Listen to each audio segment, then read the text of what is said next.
একটি সচেতনামূলক আমি আপনাদেরকে একটা সংবাদ জানাচ্ছি এবং এই বিশেষ কথাগুলো আপনারা যদি সুন্দর করে শুনেন আমার মনে ভালো হবে।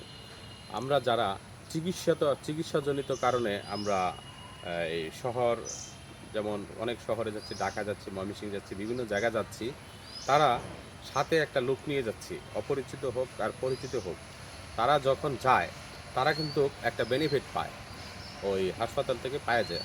অতএব আপনারা কখনোই একটা এই রুগীর সাথে কোনো নিয়ে আসবেন। আপনি একা একা আসবেন, একা একা আসলে কি হবে, আপনি যা করবেন আপনার কোনো লস হবে না। আপনি বলবেন যেটা, সেটাই হাসপাতাল করতে বাধ্য। আপনি যদি একটা টেস্ট করাচ্ছেন, ওই টেস্ট করাতে আপনি দেখা যাচ্ছে পাশে একটা লোক নিয়ে আসছেন, অপরিচিত লোক, সে কিন্তু কাউন্টার থেকে টাকা নিয়ে যাবে, তার একটা বেনিফিট নিয়ে চলে যাবে। দয়া করে আপনারা কখনোই আপনার পাশে কোনো লোক নিয়ে আসবেন না। যখন লোক নিয়ে আসবেন তখন কিন্তু আপনি দেখবেন আপনার পকেট থেকে টাকা চলে যাবে, আপনি টেরও পাবেন না। দয়া করে আপনারা যখন আপনার চিকিৎসাজনিত কাজের জন্য আসবেন, দয়া করে আপনারা একা একা আসবেন। হ্যাঁ, এই একা একা আসলে আপনার চিকিৎসাটা ভালো হবে এবং কোনো টেস্টে থেকে একটা টাকা খেতে পারবে না, আপনার কোনো অপারেশনের জন্য কোনো টাকা খেতে পারবে না। দয়া করে আপনারা এই কাজগুলো বিরত থাকবেন।